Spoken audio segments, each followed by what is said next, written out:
Hey there, today I want to show you how to install this MyKey premium remote start system on your Hyundai Elantra Gt or I30 PD generation. This kit should fit all 2017 through 2020 I30s and 2018 through 2020 Elantra GTs equipped with push button start, as this kit requires push button start to be installed on the vehicle. Now this kit is plug and play with a small wiring harness and module that allows use of your OEM key fob for remote start functionality. This install should only take 15 to 30 minutes and no hand tools are required for most owners. If you're interested in purchasing this kit, visit MyKeyPremium.com or the link will be down in the description below. In the box you'll find a manual, wiring harness, and module. This is all that is required for the installation. The factory wires plug into the female ends of the harness and the new harness male ends plug back into the car's module.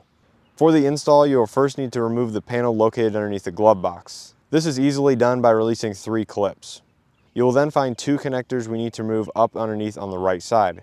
These connectors are keyed, so don't worry about mixing them up. Now it's important to note some Canadian models may have a bracket around these connectors that you need to cut to gain access to them. Please do this only if you feel comfortable cutting the bracket. Make sure all connectors clip firmly back into place on the factory module with the provided wiring harness. Before plugging in the wiring harness to the MyKey module, make sure the switches are set to the correct position. For the I30 PD, the red switch needs to have the first, third, and fourth switch down and the second one up. And for the black switch, it needs to have the first one down and 2, 3, and 4 up. Make sure to connect the power connector to the MyKey module last. This is the one with the 6-pin slots. Once connected, you'll hear a series of beeps that indicates the power is being supplied to the module. For this model, leave the blue connectors in the middle of the wiring harness disconnected. Before finishing the install, I'm going to test it to make sure the kit is functioning correctly. After everything is working properly, here is how I tucked everything up to look nice and clean. So there are a few different options in hiding the module here in the Elantra GT. The first one, you can tuck it in behind the excess carpet here, directly in front of where the floor mat stops. So with the floor mat removed, you can run the wiring for the module across the back of the trim panel here. It'll come out somewhere on the left side of this larger panel.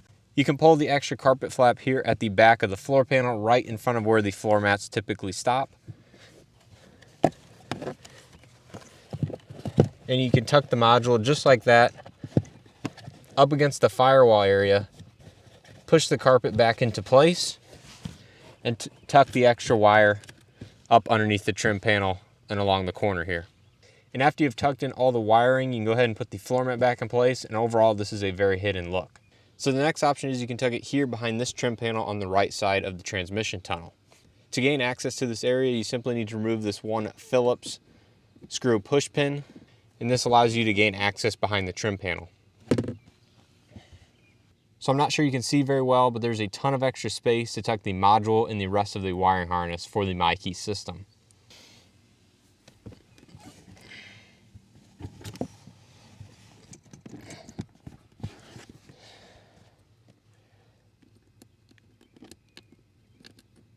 So after you've gone ahead and set the module back in place and secured any extra wiring harness back there, you can go ahead and insert the push pin, screw it back in place, and secure the panel.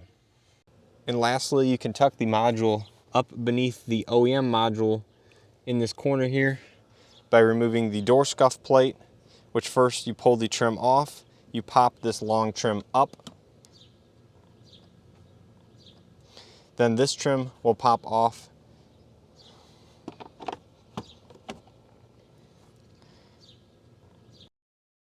So after everything is back in place, as you can see, the panel fits up nicely, and you can just see a little bit of the wiring harness running right here in the corner.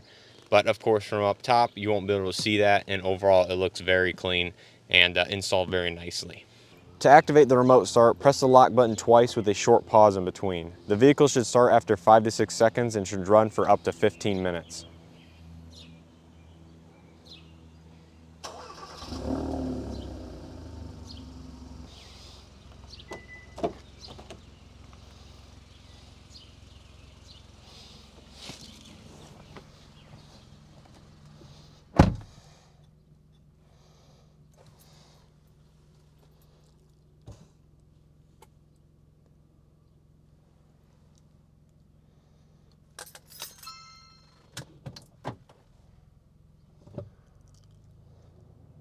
So hopefully you found this installation video helpful. If you're looking to order this kit, you can find it on MyKeyPremium.com.